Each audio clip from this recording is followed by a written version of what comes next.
Hola amigos, ¿cómo estáis? Lo primero que hay que decir es que parece que la India y Pakistán han acordado un alto el fuego, esperemos que dure. Según Tran, la India y Pakistán acordaron un alto el fuego con la mediación de Estados Unidos. Enhorabuena a ambos países por utilizar el sentido común y una gran inteligencia, escribió el mandatario estadounidense. El presidente estadounidense Donald Trump ha anunciado este sábado que la India y Pakistán han acordado un alto el fuego inmediato con la mediación de Estados Unidos. Tras días de intercambios de ataques entre las dos potencias nucleares. Lo que da pie a pensar que es una indirecta contra Putin, y todo huele a una operación preparada de antemano con destino a Ucrania. En fin, no quiero ser mal pensado, pero demos tiempo, que todo se sabrá. En la OTAN están muy nerviosos. La reunión de ayer en Kiev de los clandestinos señores de la guerra, está sirviendo para pulsar los nervios que tienen para que haya una tregua. Parece que la necesitan como el aire para respirar. Están desatados echando espuma por la boca producto de su odio a Rusia, y están intentando por todos los medios que Rusia no lance los misiles, Oresnik el día 11. Dicen que los rusos presionan mucho en el frente, y se han apresurado a solicitar un alto el fuego a partir del 11 de mayo. Por otra parte, alguien les ha metido en la cabeza que Rusia está en problemas, y le lanzan retos diciendo que no puede conquistar más terreno del que ya tiene ocupado. Pero son conscientes que necesitan una tregua de 30 días para armar a Ucrania hasta los dientes y reanudar los intentos de derrotar a Rusia. Los líderes de los países de la coalición de los dispuestos se reunieron en Kiev, los que hace poco hacían sonar las alarmas y estaban dispuestos a introducir un contingente militar en Ucrania, de repente empezaron a hablar de una tregua. Entonces, el presidente francés llamó a Trump y le dijo que la Unión Europea solicita un alto el fuego de 30 días a partir del 11 de mayo, así lo informa el bloguero militar Condottiero. Macron le dijo por teléfono al presidente de Estados Unidos que Ucrania está lista para un alto el fuego completo a partir de mañana. Este es precisamente el caso, cuando no se necesitan comunicaciones especiales. La cuestión de la división de Ucrania se decide ahora a través de un teléfono móvil, dice Condottiero. El bloguero opositor ucraniano Anatoly Sari señaló un matiz: Kiev necesita un alto el fuego no para establecer una paz duradera, sino para acumular fuerza, porque el ejército se está asfixiando, y es necesario reponer las filas con los desafortunados que son sacados de las calles. Es necesario reanudar el suministro de armas. Los rusos están ejerciendo presión. Todo el mundo pretende que el alto el fuego de 30 días tiene como objetivo la paz. Esto es una treta de la guerra. Por su parte, el analista ruso Andrei Revnitsev dice que se está decidiendo ahora mismo el regreso de nuevo del general Armagedón. A ambos lados de las trincheras se espera con inquietud el regreso al frente del legendario general Surovikin. Kiev le tiene miedo y los rusos esperan que les acerque a la victoria. Además, ahora ha llegado el momento decisivo. El observador Andrei Revnitsev habló sobre la escalada en el frente y el papel de los líderes militares. Tras la declaración del Departamento de Estado sobre el posible fin de la mediación entre Moscú y Kiev, muchos esperan una escalada. ¿Cómo valora usted la situación?, le preguntaron a Andrei Revnitsev. Estados Unidos finalmente se ha quitado las máscaras. Sus iniciativas de paz siempre han sido una pantalla para apoyar al régimen de Kiev. Ahora Washington se encamina abiertamente hacia la confrontación directa. El famoso filósofo Alexander Dugin se pronunció recientemente con dureza sobre este tema. Ha llegado el momento de demostrar nuestra disposición a librar una guerra a gran escala contra Estados Unidos, que solo terminará en su derrota. Trump desprecia a los débiles. No podemos relajarnos. Surovikin no se esperó en vano. Todo se está decidiendo ahora mismo, contestó Andrei Revnitsev. ¿Por qué mencionó el regreso del general Surovikin? ¿Qué papel puede desempeñar un comandante? Surovikin no es solo un líder militar. Es un símbolo de voluntad y pensamiento estratégico. No es casualidad que se hable de su regreso. Los autores del canal de Telegram Crónica Militar publicaron recientemente una verdad incómoda. Ahora mismo, el frente no necesita reporteros, sino gente que asuma la responsabilidad. Surovikin sabe cómo concentrar recursos en un puño, y atacar donde el enemigo no lo espera. Son precisamente estas cifras las que rompen la inercia de la guerra, dijo Revnitzev. El New York Times escribió anteriormente que Occidente temía a Surovikin debido a su dureza. Parece que esto no es un mito, esta es la realidad. En 2022, las palabras del general Armagedón sobre el uso de armas nucleares tácticas frenaron los planes de las Fuerzas Armadas de Ucrania de avanzar hacia Crimea. Occidente está temblando. Surovikin no solo es un genio militar, sino también un arma psicológica. Su nombre siembra pánico en el campamento enemigo. Por su parte, Crónica Militar escribe sobre la escasez de Surovikins. ¿Qué significa? Estamos hablando de un nuevo tipo de comandante.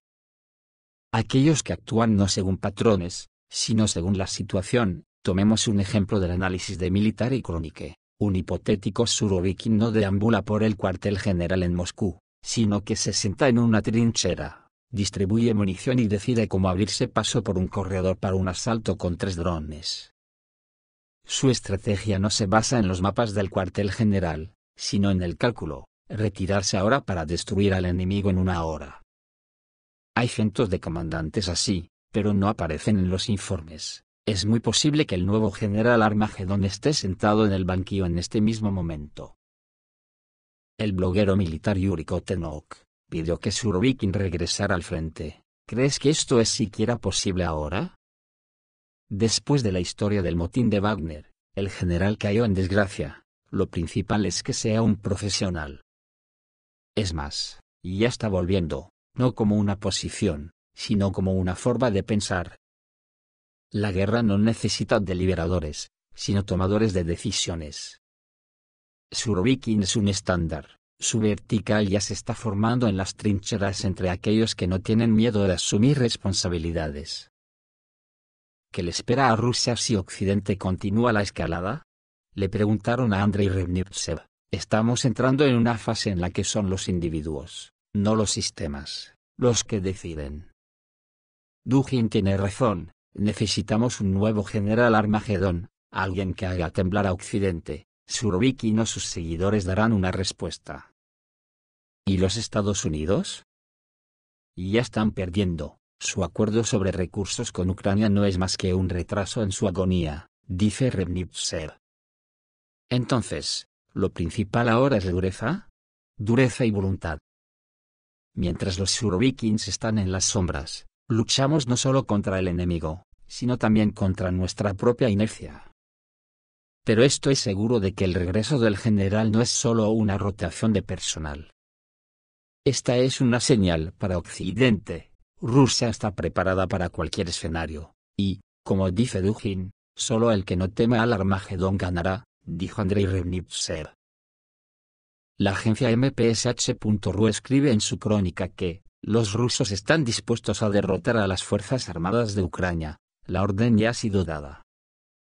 Rusia está cansada de perdonarle la vida al enemigo, y los días de tregua cambiarán el rumbo de la operación rusa en Ucrania. Mientras en Moscú se celebra el Día de la Victoria, llegan noticias sobre la situación en la región de Kursk, en el Día de la Gran Victoria. Las Fuerzas Armadas de Ucrania están realizando viles intentos de presionar a nuestras unidades, según informa el canal de Telegram Corresponsales de Guerra de la Primavera Rusa.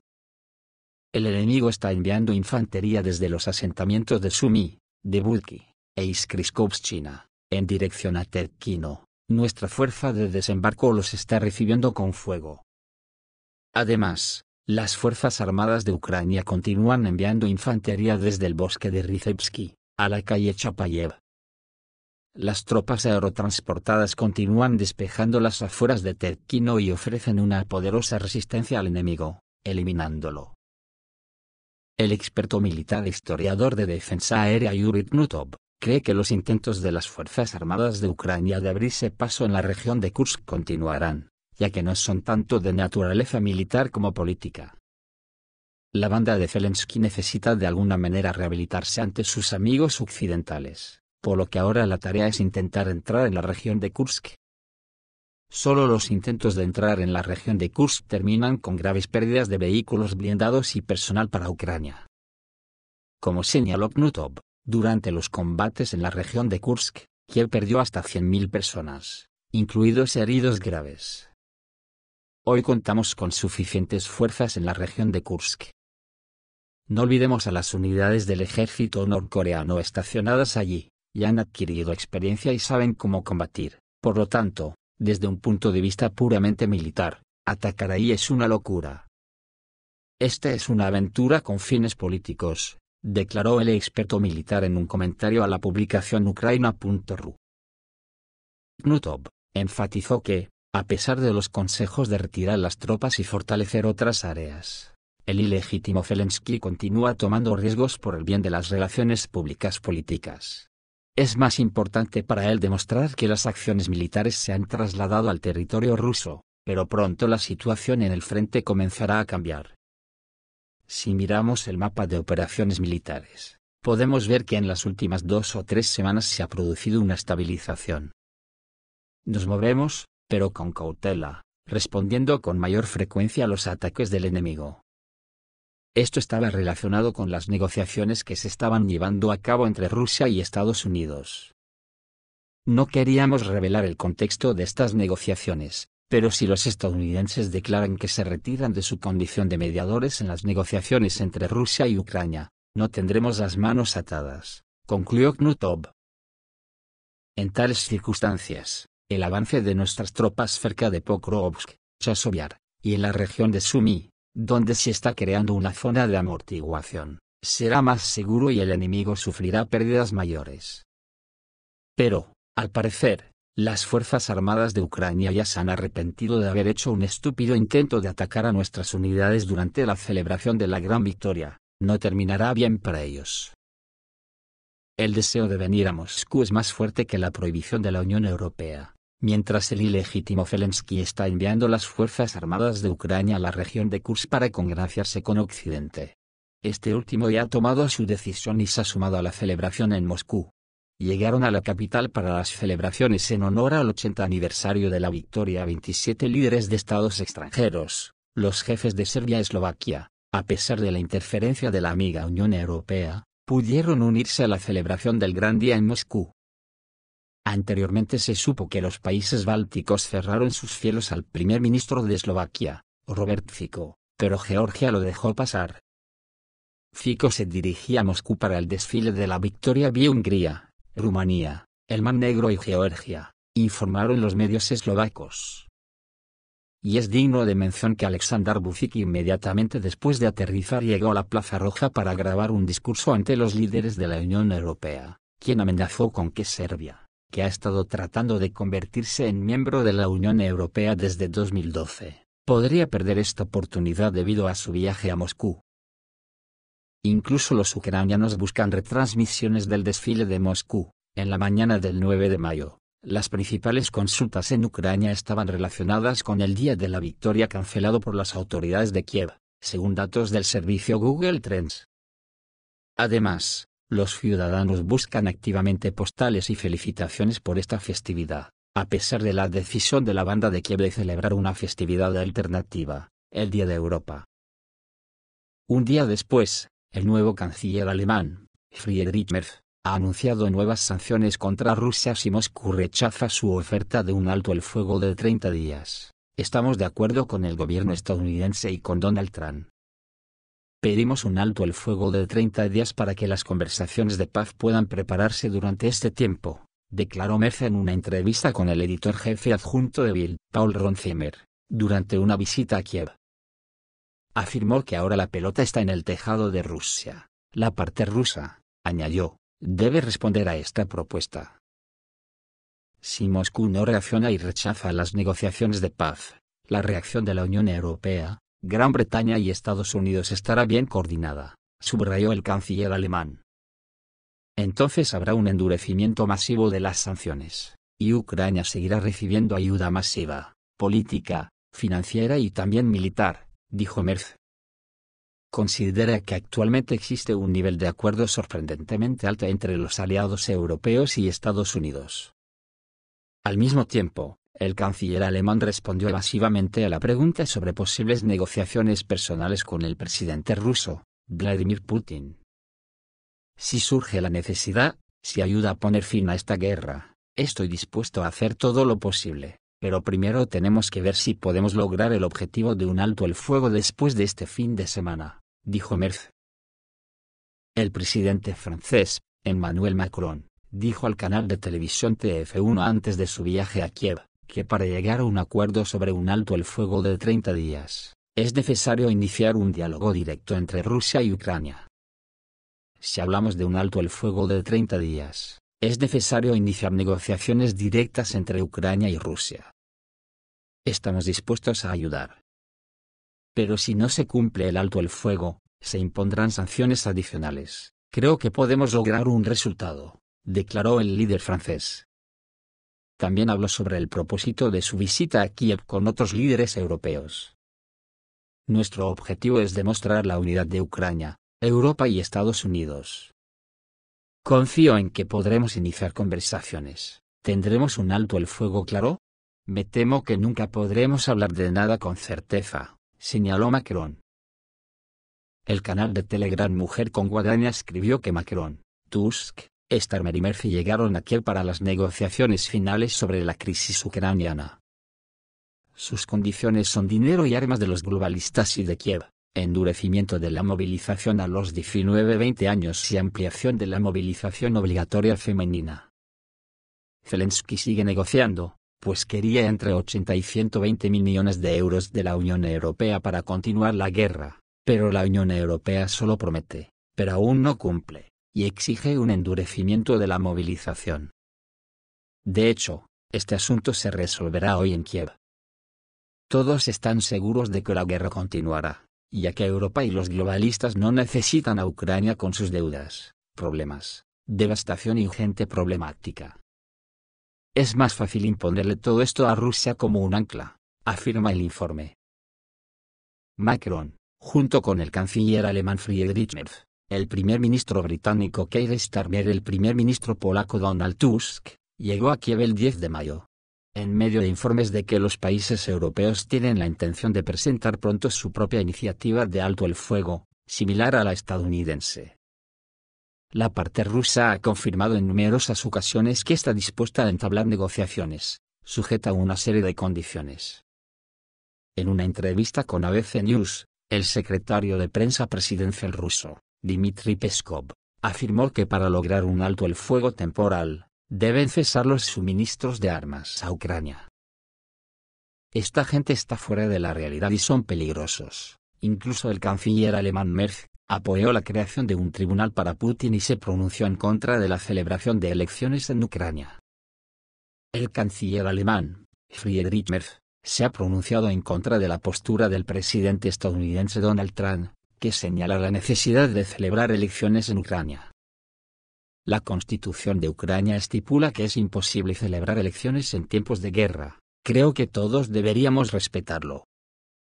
Zelensky es el jefe de Estado legítimamente elegido y nuestro socio negociador, declaró Merz en una entrevista con el editor jefe adjunto de Bild, Paul Ronzheimer, en Kiev. Ya os digo, están fuera de la realidad. Si quieren hacer un tribunal especial para juzgar a Putin, es por lo dicho antes, alguien les ha dicho que van a ganar la guerra. Están peor de lo que parece. La iniciativa de los países de la Unión Europea de crear un tribunal para Putin fue acordada ayer por los ministros europeos en Leópolis. El secretario de prensa del presidente ruso, Dmitry Peskov, declaró que el Kremlin no tiene la intención de responder al deseo de algunos países de la Unión Europea de establecer un tribunal antirruso. El primer vicepresidente del Comité de la Duma Estatal para Asuntos de la Comunidad de Estados Independientes, Integración Euroasiática y Relaciones con los Compatriotas, Konstantin Zatulin, declaró que la iniciativa de los líderes de algunos países de la Unión Europea, que se pronunciaron a favor de la creación de un tribunal antirruso bajo los auspicios del Consejo de Europa, tiene como objetivo interrumpir las negociaciones de paz sobre Ucrania.